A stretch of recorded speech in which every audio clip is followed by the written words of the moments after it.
Hello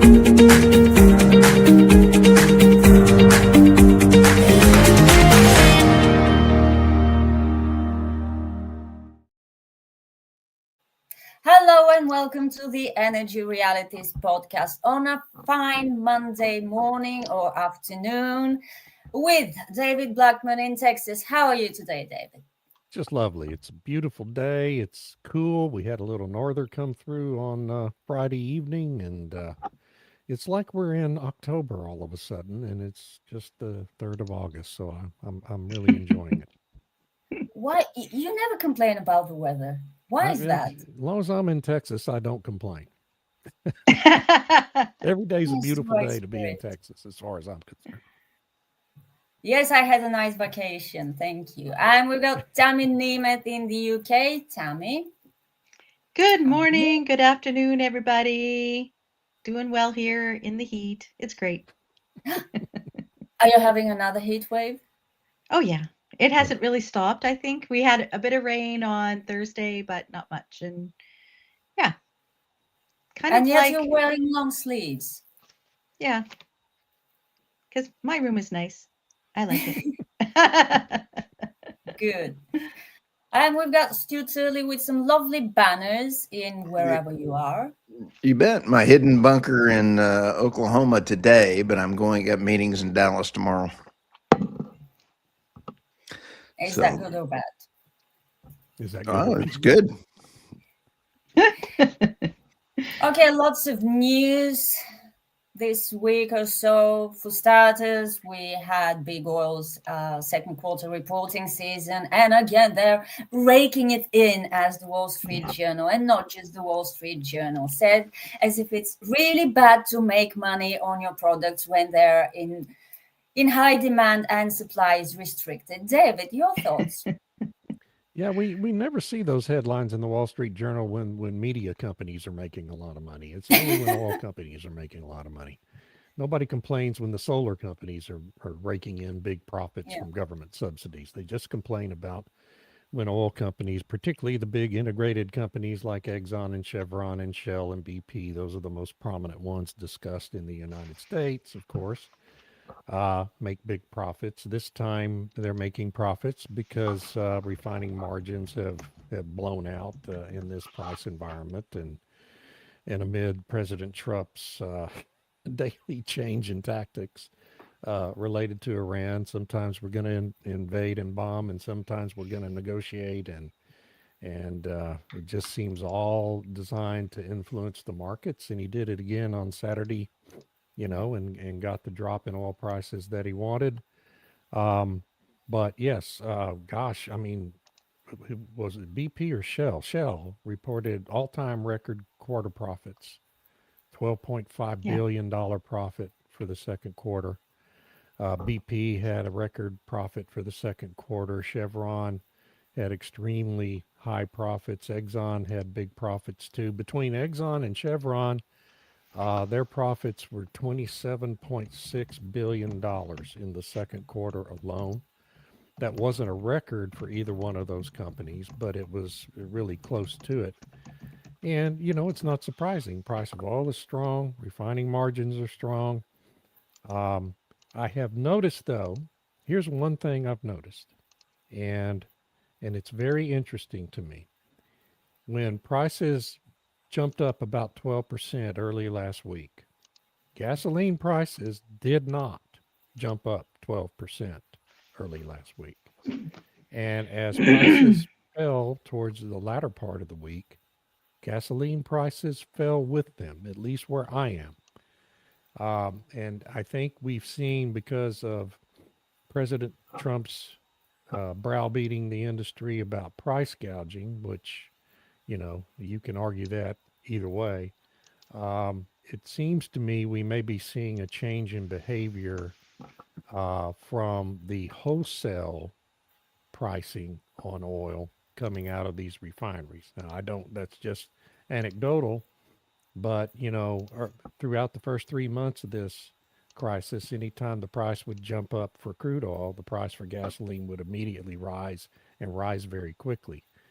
Uh, that that seemed not to happen quite as strongly this last time. So maybe the president's browbeating on that is having an effect. But in any event, big oil's making big profits. Should surprise no one.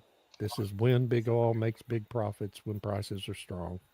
And it's no surprise, and it's the market working as the market should work. And we only complain about it where oil's concerned because we see the gasoline side so prominently, signs so prominently displayed with prices on the side of the road. You can't miss them, and we have to buy it. It's a mandatory consumer good, and everyone resents it when the price goes up. And, that's just human nature. So it is what it is.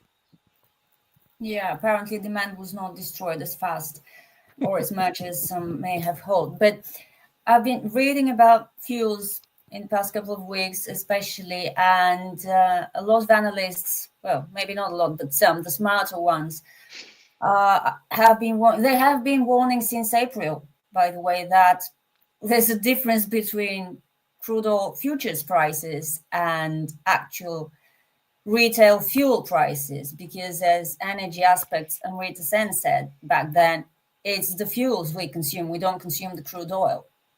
So you can watch the futures curve all you want and make bets and win or lose money on that. And this is what President Trump's Truth Social posts are moving, the futures prices, but they're not really moving the physical prices of oil and the fuels that are produced from this oil.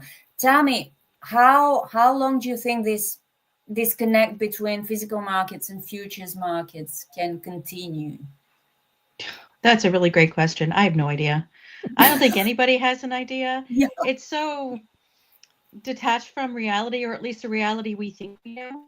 And I know it's a complicated situation. I think a lot will depend on if the Houthis are doing their sort of last gasp to try and help Iran, and that ends quickly.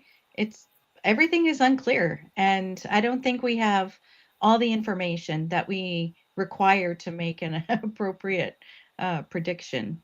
So I think it's interesting, the whole gas prices thing, because when oil prices are relatively stable and they don't fluctuate too much, then you can go after gas stations for why are you shifting your prices like this or whatever. But when there's so much volatility in what the price is, whether it's a swing in $10 a barrel, $5 a barrel, whatever, and there's the uncertainty there, the refiners, if they're selling the product to the retail service stations, there's all sorts of things that are factored into that price. And people, they get mad when there's a fluctuation at the pump, but there's a lot of different elements that come into it. And we always criticize when the retail stations say, well, it takes a while for those numbers or the price that we paid originally 3 months ago to roll down into what we charge at the pump and so on.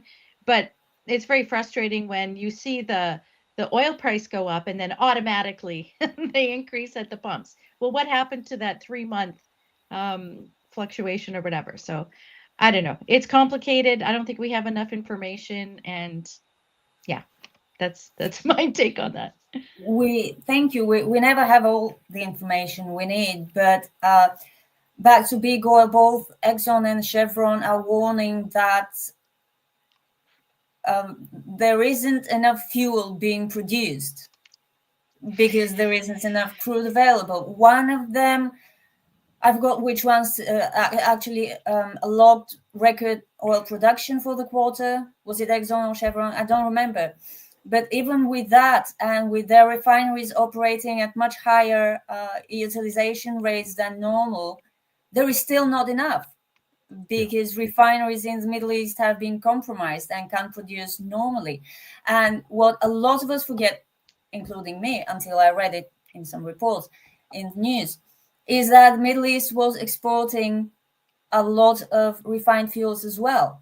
Yeah. Because Middle Eastern countries have been building new refineries and have been producing more. And now some of that's gone temporarily, but who cares if it's temporary if it's not here when you need it? So That's a good It's point.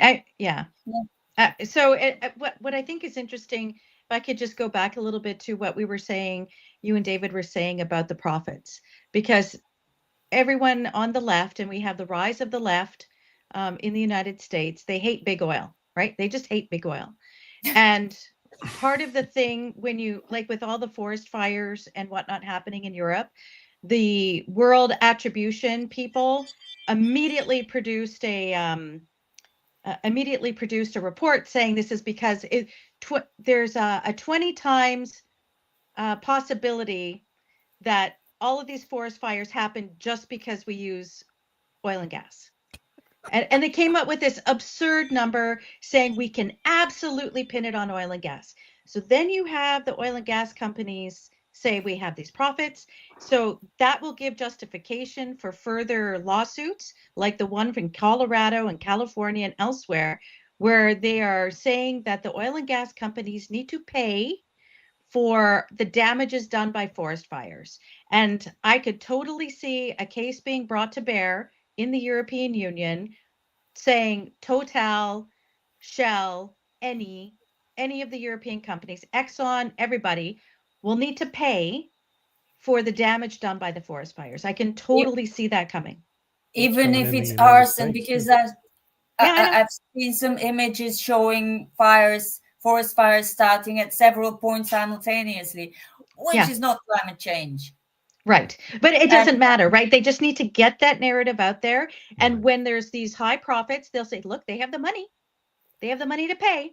That's And the so problem. They have the money. They should they have share. the money to pay. And this is the argument they make in Canada. They're trying to get a class action lawsuit going for the fires that happened in 2023.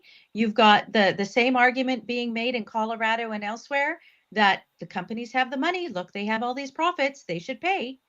And so it's like they hate big oil so bad that they will go after it, but they will never go after PetroChina. They will never go after any of the state oil companies. course not. They'll just go to, the Western. Yeah, but they can't make Publicly owned. PetroChina pay for the wildfires in Spain or France. Sure, Really? they can. Sure. Right? Because it's emissions, and emissions aren't confined by borders. They're global. So they can go after whichever companies they believe they'll give an attribution to whatever percentage of production they put on the market that gets consumed. And you can readily figure that out. And they'll apportion a fine, I could see, to these different companies. That's their goal.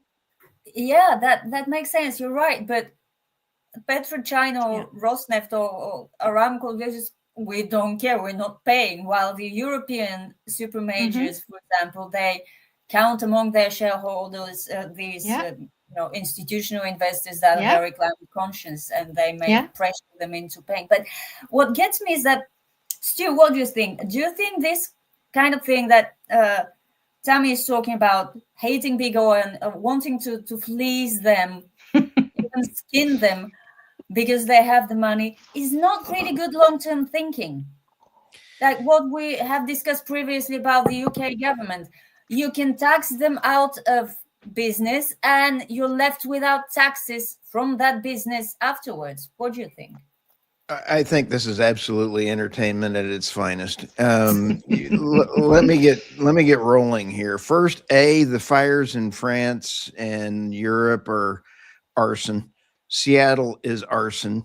Canada, I remember seeing all the Canadian fires. You take a look at the satellite images. 30 fires started simultaneously from a lightning bolt. My right. I'm going to bet on that one. Then I see pictures of helicopters flying around, starting fires. Right. Okay. Let's get started with oil prices. President Trump, love President Trump, hate President Trump. But when he's calling out the oil companies for the refineries for this, that's a real mistake. And when we sit back and take a look, the price of, you mentioned physical versus delivery. Right now, there's a physical delivery price of a tanker, if you want oil to go in and get cracked at a refinery, is about $129 today.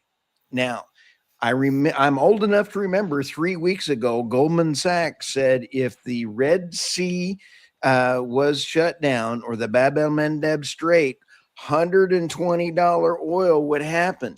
We're at 79 and change this morning.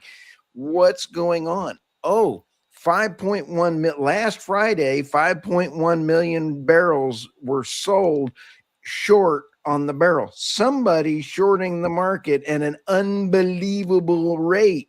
I'm calling hoo-ha. Who's got money? Somebody that can print money is probably doing that over there to do that. What happens? The stock market goes up.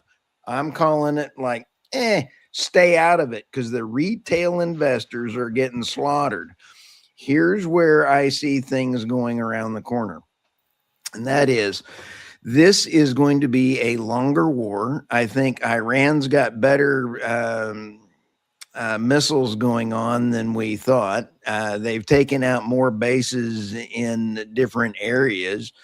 But you also have Ukraine resetting the entire war. There's now talks of Zelensky wanting to get access to Starlink so he can target more Russian bases from Elon. And I call that a huge mistake. That is absolutely weird. But we're poking the bear, and the bear's getting kind of grumpy. I believe every single refinery in Russia has been hit. They're back up to 40% production. They're going to stop producing out there. What we have, Irina, is a global shortage of refined products. This is the number one issue nobody's talking about. So we have two ways that you can reduce the crack spread. That is, build more refineries. I'm going to sit here and wait. I'm going to hold my breath for the next refinery. Yeah. It ain't going to happen. Oh, Okay. no Brownsville. refineries. Yeah, it ain't going to happen. The new refineries aren't coming in line, thanks to what have Emmy had one just being mentioned built in about the. Brownsville today, right now. Brownsville refinery. You and I interviewed the CEO. So we have one. We have one. It took 7 years to get here, Yeah, David. yeah, So Yeah. Yeah. So, and let me get my 7-year Go ahead, snorkel out sorry. of the closet. The other way is demand destruction. And so those are the only two ways to eliminate what's called the crack spread. So the crack spread right now is absolutely huge profits. And President Trump, when Exxon and Shell put out their earnings statements of huge bucks, they said, wait a minute, we made a lot of money, but what is the average recycle or the maintenance period for refineries? About $100 million. So it's expensive to take. We're running in the United States at 96% right now refinery rates. We need to maintain those things. Doesn't even take a drone strike to actually take these things down. They run hard, they run fast, and they burn out. I got two speeds, on or off. Refineries have two speeds, on or off. Period. I'm a refinery. I run hard. But when I shut off, I go work in my shop and I shut the world off, kind of like Irina. You know, you and I have a lot in common. And so when you sit back and look at this whole mess of an energy thing going on, the Bank of England today, I believe it was today, said, we are no longer funding coal because of net zero. This goes back to net zero. There's more coal. I hate to say the Bank of London. I'm going to do a Joe Biden here for half a second. There's more coal being used today than 20 years ago. You know, if you want to make money, put clean coal in. Net zero is a real problem. Climate activists admitted by the UN is a real problem because it's a mistake. Arson should be the one. Thanks for letting me rant.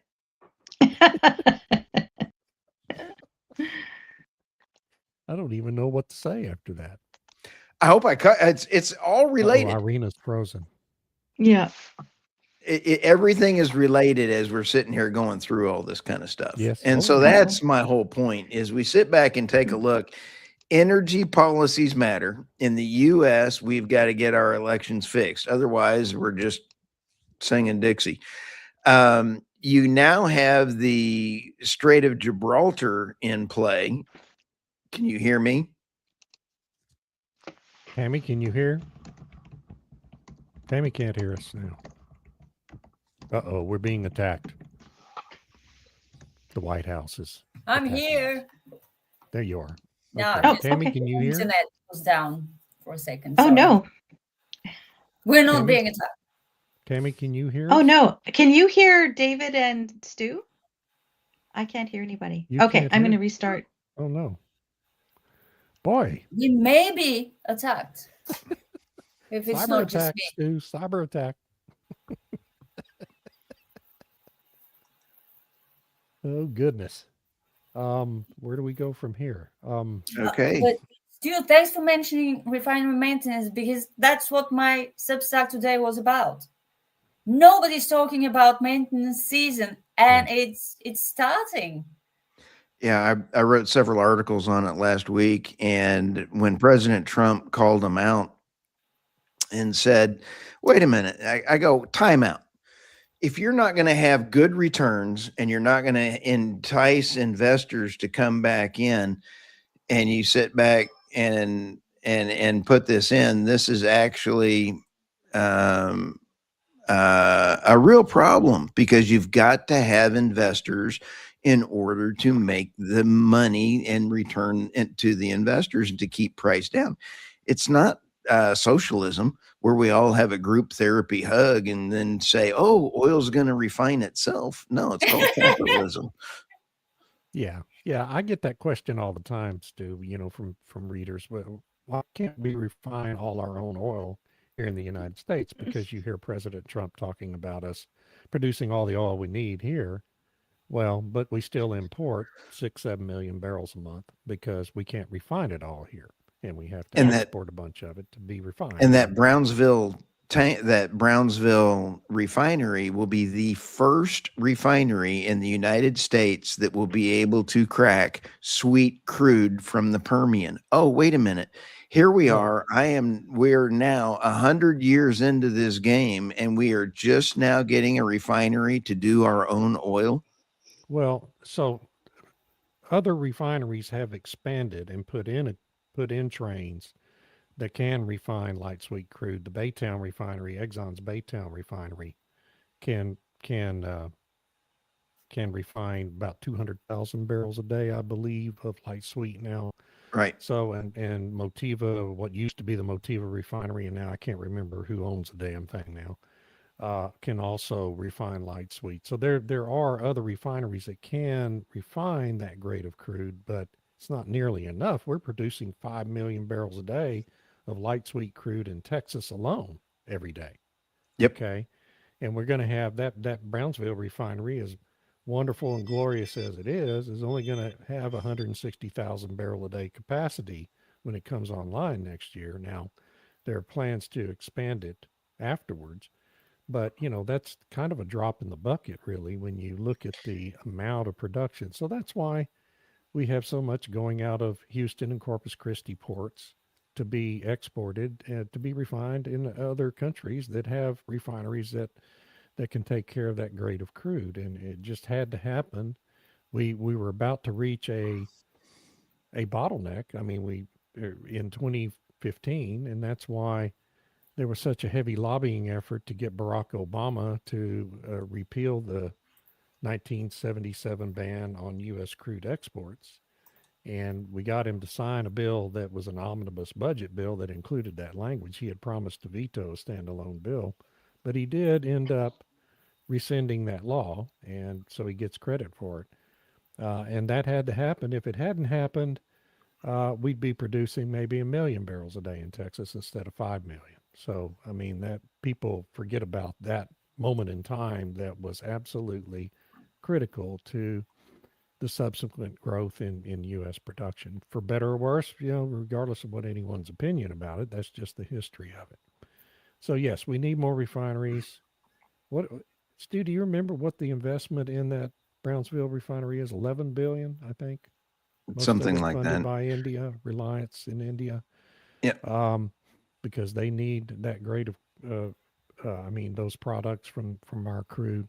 So 11 billion, and you probably need, what would we need? We'd need a dozen more refineries at least. Well, Probably bigger than the that one. UK is very much like California. We have California, and when you sit back and you go, UK has got how many? 2, 3 refineries now? I don't Something know. Two, I think. very, I think very it's 2. minor. And you have 7 out of that used to have 38 in California. Russia now has 40% of their capacity back online, and 100% of their refineries have been hit by the short guy. So it's just been pretty amazing that the technology is changed. There's a shortage of refineries around the world. India is the swing trader of refining capacity in the world right now. Oh, and the other thing we need to mention too is that the United States Congress is about to pass a bill that's going to crank down even more sanctions on Russian exports. And Russia, of course, as Stu pointed out, their refining industry has been dramatically reduced thanks to the Ukraine war. India needs refined products from Russia, and we're about to sanction export of those refined products. So that's going to make the situation on the global market even tighter than it already is if Congress passes that bill, which President Trump has promised to sign. And, our Congress is worthless pretty much all the time, but this is the one thing they'll probably end up getting done, is one that's going to increase gasoline prices for everyone in the United States. That would be typical of the United States Congress. Yeah. I think that President Trump may sit on this one, David, because Russian oil is critical right now for the global market. It absolutely is. Oh, well. The UK has 4 refineries, by the way. It's amazing. 4? But Okay. It's 4. Yeah. Yeah. Wow. I know. That's 2 more than I thought they had. Yeah, I mean, that's great. Well, yeah, they've been shutting them down. But Ed like in Miliband's been falling 2014, down they on the had job. 17 or 7. Well, yeah, he's not there anymore. So it'll be interesting to see what happens. But speaking of refineries and getting oil to them, a long time ago in the 1950s, Canada built an oil pipeline from Edmonton to Sarnia, Ontario. And one of the big refining areas in Canada is Sarnia. And when they did it, they routed it down through the United States, and it goes through the Mackinac Straits of one of the Great Lakes through Michigan. And the Supreme Court of Michigan just ruled on Friday, 6-1, that they have to reconsider the permit that was granted to Canada to upgrade that pipeline and to make a tunnel and put it further underneath the water. And this comes at a time when Canada's already upset with the United States for various other things. And there's been talk that they want to build a new oil pipeline from Edmonton to Sarnia that would be an all Canadian route and not go through the United States, to avoid all this kind of political litigation and climate lawfare and whatnot, because that is what it is. It's climate lawfare.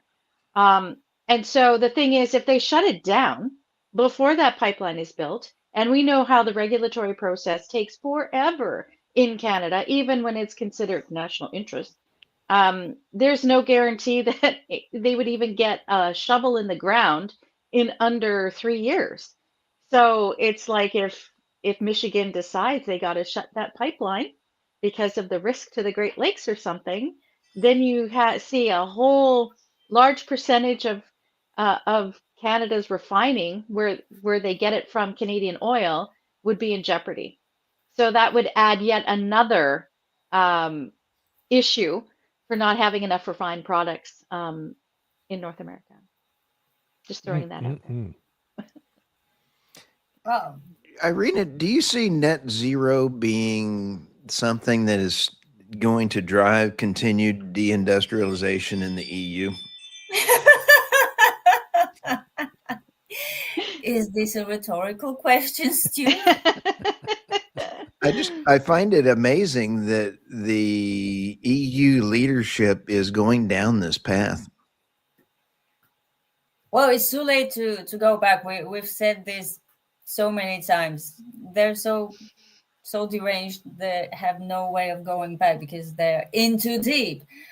Yeah. And the situation with diesel is really, really dramatic in the European Union. And it's not just because Russia imposed a ban on exports and just extended it until next year, until they, handle their own shortages at home. Is because there isn't enough diesel for the whole world, and especially Europe. And EV sales are at record highs. So what? Nobody cares about that because heavy machinery, agricultural machinery, doesn't run on electricity. Even if you have a couple of electric tractors here and there, I mean, the bulk Sure. of European agriculture and agriculture everywhere is done with diesel trucks. So it's not looking good. I mean, gas in storage is below normal levels for this time of the year. Oh, and by the way, my husband just replaced the gas bottle we use for cooking, the LPG bottle. And the price is about twice as high as it was just 6 months ago. Wow. Obviously, I blame American LNG because Europe switched to American LNG, but it's not producers' fault. It's the fault of those who said, yay, we have energy security, yay, but it comes at a price. So, yeah, now we don't have enough diesel either. And it should be a very interesting winter because, as you said, Stu, this war is not ending anytime soon. And when analysts were talking about the implications of a continued conflict in the Middle East, most of them appear to agree that by August it will get really, really bad. It's just that nobody's talking about it. Yeah. Because we all watch futures prices because that's easier. Yeah. So that brings up an interesting point. And I know everyone here will remember in late June, both Exxon Mobil and Chevron executives were speaking at a conference in New York City. And Mike Wirth, the CEO of Chevron and an executive vice president at Exxon, and they both said, we're going to reach tank bottoms by the end of July, and the price is going to go crazy because we won't have enough crude at Cushing for Cushing to continue to function as this major distribution hub, sending crude oil to all the refineries from Canada and elsewhere. And so it is August 3rd. We haven't reached tank bottoms. In fact, I couldn't help noting this morning in the Wall Street Journal, there's a major story about the fact that we haven't reached tank bottoms and we're really not close to getting to tank bottoms. And so that price blowout we were going to have isn't going to happen. David, we did hit 18.6 last week in Cushing. Cushing is now bypassed because it is at tank bottom, operational bottoms, but it's lost the importance. They're just pumping it straight to the refineries and bypassed it. Well, but that's Cushing's. Well, you can't just, the pipelines go where they go. Right. Okay. You can't just say, well, I'm going to bypass Cushing, and what are they doing? Putting it on a truck? No, the pipelines go where they go. You missed my point. They're not storing it and then going through. They're just shoveling it straight that's to. A big part of Cushing's right function. So I mean, the point I was going to make is that we keep hearing all these disaster scenarios. They get put out into the media amplifies them, and then the industry, what does it do? It finds workarounds for these disasters like Stu just described, and the crisis doesn't happen. And And we've seen that repeatedly throughout this war. But at some point, it does seem to me that the situation it's continuing to deteriorate, Yeah. just in terms of reduced inventories everywhere. Because we've taken 1.2 billion barrels of oil or something crazy like that off the market, out of the system. So at some point, it seems to me, if this continues, the situation continues at Hormuz and Bab el Mandeb, you're going to have to get to that crisis point. And instead of just having this, what would have been a relatively limited crisis with Cushing hitting tank bottoms and disaster happening in the United States, it's going to be a global disaster when it actually comes about, because we keep putting Band-Aids on these bullet wounds in the global system. And when that happens, I don't know. Maybe you get to an end to the war before it does. But boy, if this really is going to be a long-term, multi-year thing, it's hard to see. I mean, I don't know, Stu, do you think we can keep printing the money and shorting the paper markets forever? That has absolutely no effect at the price of the pump. That's what I Right. think. I absolutely It's get tickled physical. by whoever's doing this does Right. not understand the crack refining spread. Yeah. So I don't know. I just, it feels like just a really bad situation that just keeps getting worse underneath the headlines, and the headlines keep The saying Exactly. the same thing. Yeah. I want to pose this to Tammy and to Irina. In the United States, we're seeing JPM, we're seeing a lot of the major utilities, New York, MISMO or whatever, New MISMO, whatever they are, have been putting out that rolling blackouts are really starting to happen. They had a data center go offline, excuse me, last week. I'm not getting choked up. I'm just kind of laughing. A data center went offline for just a little bit, pulled out of the grid, and it had a ripple effect on the U.S. grid that almost turned into Spain's Iberia Peninsula type blackout. And it kind of was a warning signal. Then you have New York City keeping their two peaker plants that should have been retired years ago, and they've now got a clean energy pipeline to Canada through their electrical thing that they spent, I think it was $3 billion to put in, so they can have a clean energy to have a Canadian outfit say no more electricity for you. Are you all seeing grid rolling blackouts potentially because you have the water in the Danube? You've got several nuclear reactors that are not being able to produce because they can't cool. It's not a design feature to have no water. It's kind of a real problem when you can't cool the water and you can't do that. So how's Europe's rolling blackout looking? Well, there aren't blackouts yet, but yeah, Hungary is tapping the European grid. And funny enough, it's advising people to conserve energy. Why? If there's so much solar and wind elsewhere in Europe and they can step up and fill the gap? Or can they? Apparently they can, because nuclear power plants produce a lot of energy. And I'm really genuinely happy that our nuclear power plant hasn't yet begun to experience this sort of trouble. Apparently there's enough water for it to cool, even though the Romanians have had to shut down one of their reactors. It's just across the river, basically. But I'm not complaining. I hope nothing happens.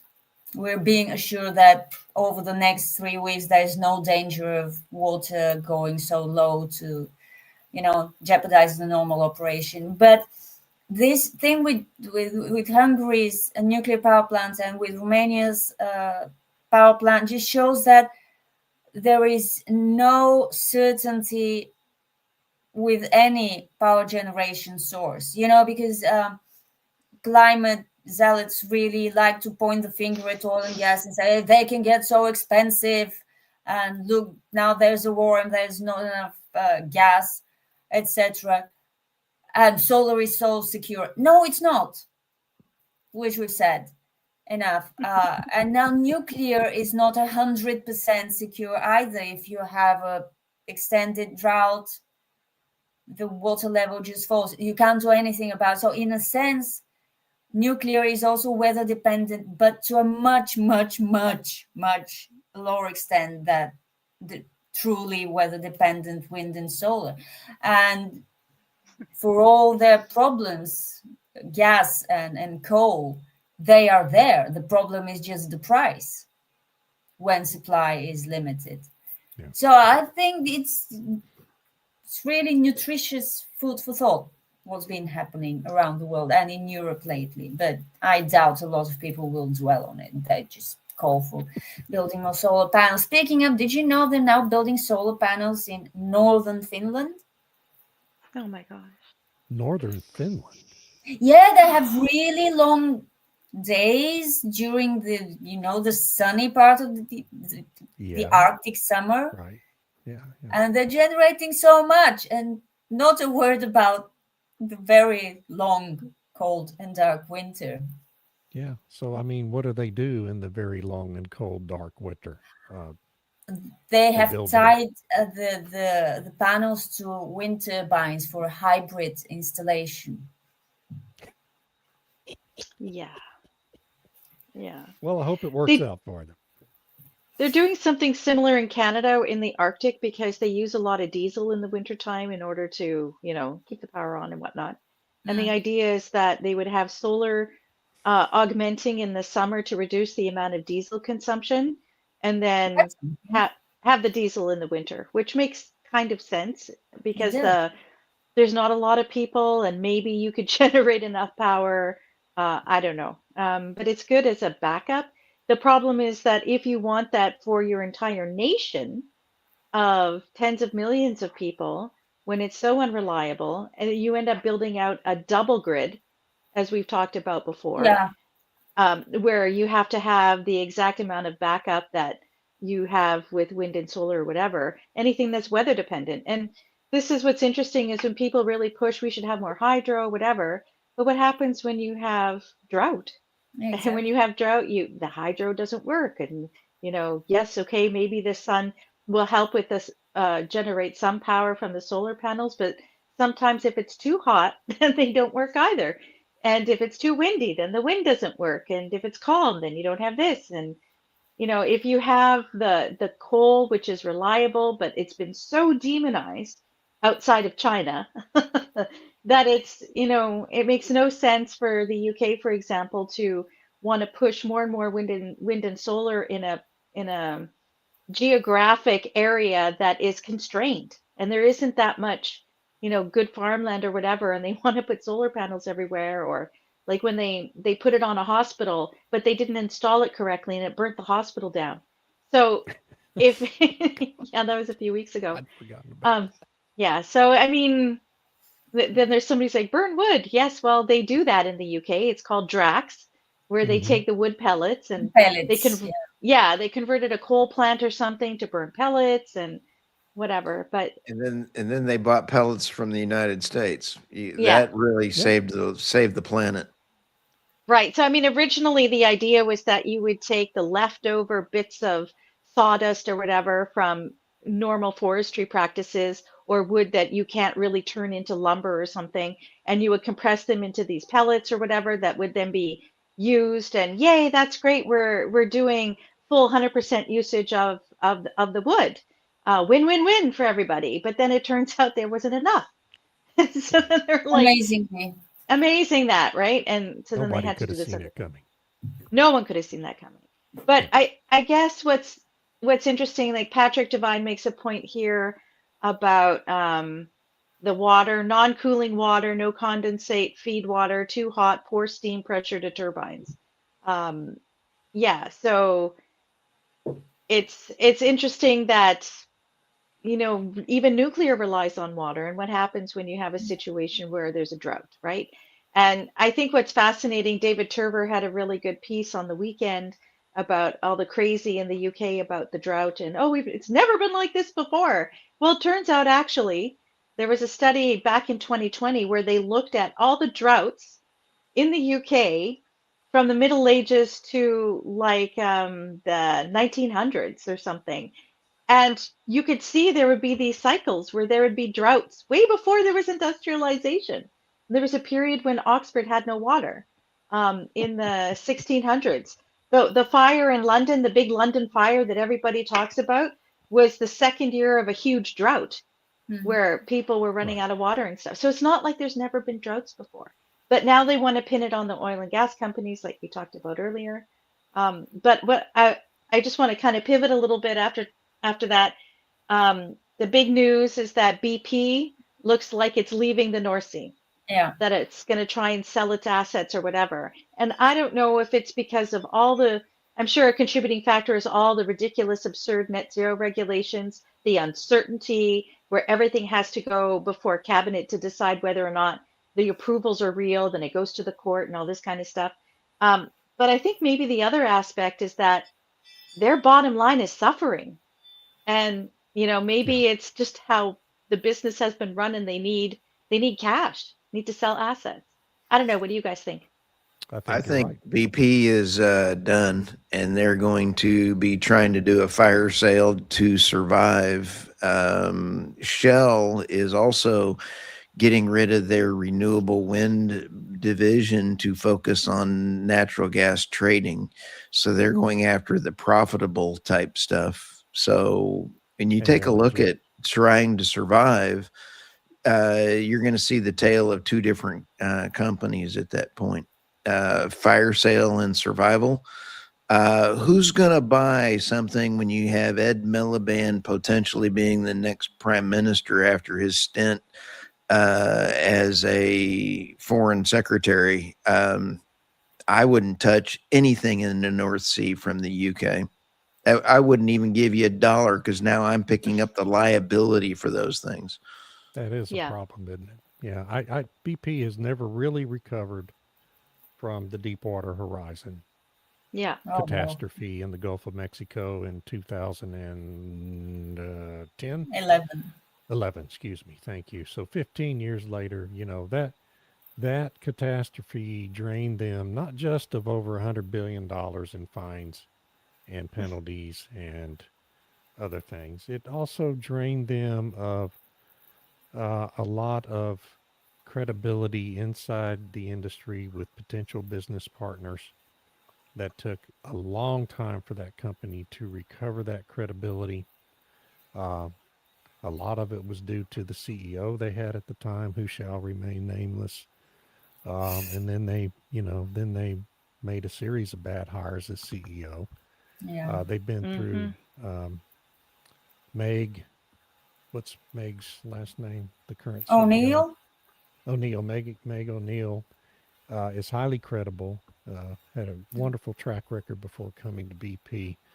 I don't not including her in this list, but she is, I believe, the fourth CEO in 7 years at that company.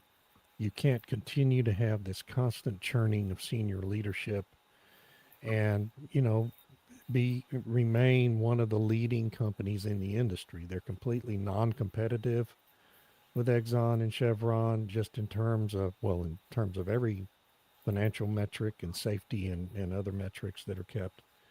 And you can trace it all back to Deepwater Horizon. And even before then, before that, people forget that BP was responsible for a major pipeline disaster in the North Slope of Alaska. And before that, an enormous fire and explosion at a refinery they'd inherited from Amoco, their Amoco acquisition in the Houston area prior to that. And so it had an abysmal safety record even before Deepwater Horizon. It's a company that's just never recovered from all of that and doesn't appear to really have the financial means to do so. So I'm like Stu. I think that ultimately it's either going to get sold off for parts or it's going to be acquired by Shell or another one of the bigger majors. Well, I'll throw this in there. I know that the BP has also been active in this carbon capture storage projects in the UK, whether it's Teesside, Humber, then the Northern Endurance partnership with Equinor and I think Total. And, maybe they need cash for that. Maybe they're getting out of the oil and gas production business, and then investing more in these carbon capture storage projects. I don't know, but it seems like when they tried to pivot from being British Petroleum to Beyond Petroleum, you know, they still do some solar, they still have some wind, and I think that pivot really um, created a lot of sunk costs, I guess is the polite way of saying it. And when you're reliant on government subsidies in order to make this profitable, that's Yeah. that's um that's a problem. Yeah, the LinkedIn user says ROI matters. Absolutely. Return on investment. And are they making a return on that? But if the government is pushing them into these carbon capture storage projects in order to remain viable as a company, and when we talk about the refineries are an issue, and what's the electricity supply, what's the grid like on all this stuff, what are the EU and the UK doing to make it easier to have a more stable, reliable grid? They add regulation, they add carbon emissions accounting, they add all of this stuff that makes no sense, but they're doubling, tripling down. And as Irina said, they're in so deep. Their egos are so tied to all this stuff. I really don't know what the out is for them to save face. And the war is an opportunity to save face and be like, okay, look, these are extenuating circumstances, force majeure. We really need to reconsider our climate policies, our energy policies. But no. Yeah. It was a wonderful opportunity to do just that, but they're not. Like, who is going to buy BP's North Sea business? Well, I think they're hoping it's smaller companies. that's what it's going to be. They're the only ones who will bid on it, and With the taxing regime in the UK, that would be I really know. great. Yeah, It's- very courageous. Yeah. No, nobody's got the cash. That too. Yeah. I mean, if the assets were in the Norwegian part of the North Sea, Yeah. then you might have a real opportunity to get a good return on those assets. But being in the UK part of it, I think they're all in the UK province. Looking at Um, the last makes it earnings, tough. the BP's taxable net, I was looking at the assets. I wouldn't touch them. Not worth it. Well, I'm just saying that when you have windfall profits tax, I believe it was hitting 78% of their profits. You can't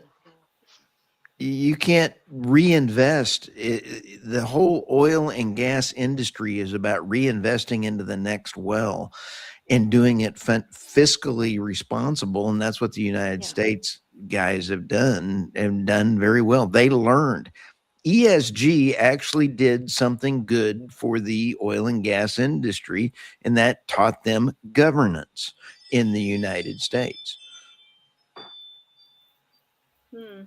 yeah, but in a I don't know. completely different regulatory environment too. I mean, it just even as bad as it got under Biden and Obama, our regulatory environment in the United States kind of pales in comparison to what's been implemented in the UK. And Oh, yeah. so, it's just, it's a different world they're trying to operate in. And I guess that brings up the next question of whether anyone thinks that a move completely out of the UK of their headquarters to the United States or somewhere else for both BP and Shell could be part of their future. If things continue to go in the same direction in London, that is always a potential possibility, but there's a million considerations about it that might make it impossible for those companies to do. I just don't know. I mean, it just seems like if you're going to survive, if you're BP or remain competitive with Shell and Chevron, I mean, Exxon and Chevron, Shell ought to be at least having it in the back of their mind as a possibility. Patrick has an interesting comment. The migrants flooding from the UK from countries where they're used to rolling blackouts may not mind if their energy is unreliably so much. It's kind of a frightening point. They But will that mind. applies- That's why they've gone to the UK And Europe. to not have rolling blackouts. But there's fewer rolling blackouts here. There's But we're- like, yeah. The media assures us they're coming to the UK because of climate change. They wouldn't lie to us about that, would they? Yeah, that's what they keep Why saying. the migration is because of climate The, change. the Yeah. UN admitted that they overreached their thing. So What? Overreach what? I don't know what their thing is. the and I'm afraid to UN find out. admitted that they did an overreach of exaggerating climate change. Oh, Oh, the yeah, IPCC, yeah. They removed their most dramatic emission scenario as implausible and unrealistic. It Yep. was about a month ago or something. Yeah, Yep. but that was a while ago. But what's interesting about that is, they said that it was never meant to be used. It was like an extreme example, absolute worst case scenario, Yeah. just to get people to think about stuff. And then it got used by the central banks as the business as usual. And the guys who wrote it were like, what are you doing? This isn't what it was intended for. And I would submit that the same thing's happening with emissions accounting, because the greenhouse gas protocol was not designed to be used in the manner in which it's being used to have this minute accounting of every carbon dioxide molecule. It was meant as a thought exercise for companies to think about all of the different aspects within their supply chains. It was never meant to be used at a granular level. And the guys who wrote it said, this isn't what it was intended for. And yet that's what it's being used for. And now they've partnered with ISO to create a methodology that companies can roll out and use to be doing their emissions accounting. And the EU is like, yeah, this is great. ISO is supporting it. Now there's this adaptive methodology that companies can now deploy. They're just trying to create new businesses, all those carbon accounting companies ready to help you with your emissions reporting. So you can't really create any new business in something that makes sense, such as, I don't know, car manufacturing. You can't even support the existing businesses. You're killing them. So let's invent some new businesses in carbon reporting, carbon accounting. Is really... Yeah, and run by AI. And the AI will go through your books and organize everything. And yeah, because Europe is going to be an AI continent, Yes. With what energy? Oh no, is that Ursula von der Leyen's new line of thought, or where does that come Oh, from? I think so. Oh, no, Irina's Irina frozen froze again. Oh no. Ah, Come Well, back, Irina. come back, Irina. We need you. So I want to congratulate Aslan, Pilot Car 4450 for today's glorious quote of Antonio Gutierrez, Talking Points, Global Boiling. He's he's kind of calmed down his rhetoric more recently. Hi, Irina, you're back. Hi. I was just vamping until you got back. Oh, well. Any last points you'd like to make? I think the world is going to heal eventually. I think the world is going to be getting a better place as the corruption becomes more open. Yeah. I think that people are going to wake up and start realizing that they've been fed a crock of stuff. And I, for one, am sick of being fed a crock of stuff. So I think the world is going to be a better place once the corruption is done. But I think what I'm seeing more, in fact, that's right.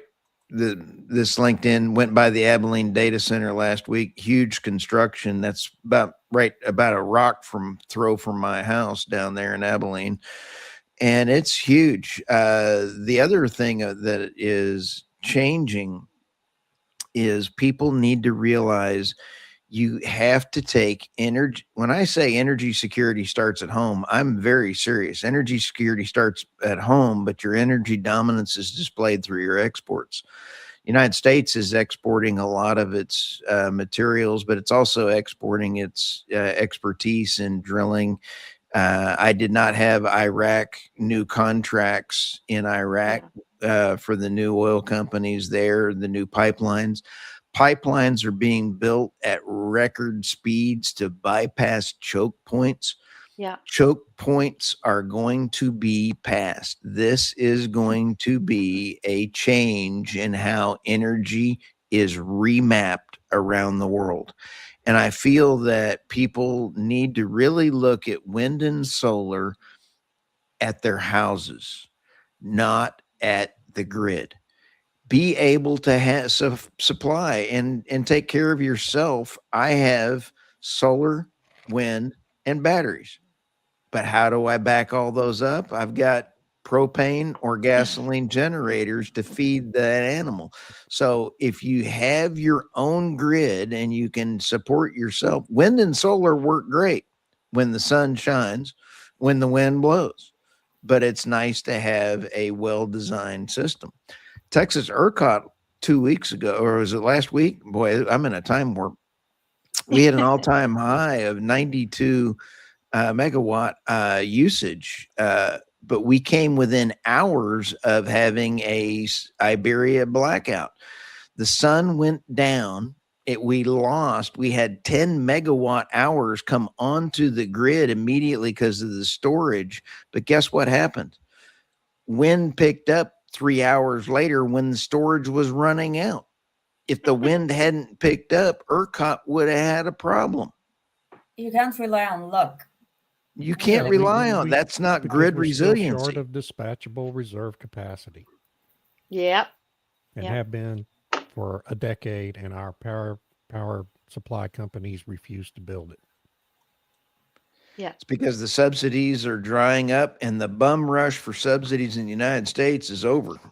Now comes the bum rush for land reclamation, because it's going to be in 10 years from now, we have got a real problem in the United States with all these wind turbines and everything else that are coming offline and solar farms. There is a energy crisis of biblical magnitude coming in 10 years. Yeah, same thing in Germany, because they started on their Energiewende, was it 13 years ago? So, yeah. Long enough. Long enough. Same in the UK. Oops. Any closing remarks, David, Tammy? No, I just second what Stu just said. Yeah, he's quite. And I wanted to say thank you to you all, because, dear viewers, this is my last regular appearance on the Energy Reality Show, because I'm a selfish person. I want to look after myself, and that involves less talking about energy. You've all been great. I love you all. We'll stay in touch. I just won't be ranting as much. I'll be ranting in written form. Thanks for all the comments. Thanks for watching us, listening to us, and I hope you'll still keep doing it. And have a great week, everyone. Thank you, Already Irina. miss Thank you, Irina. everyone. Thank you. Bye. Bye.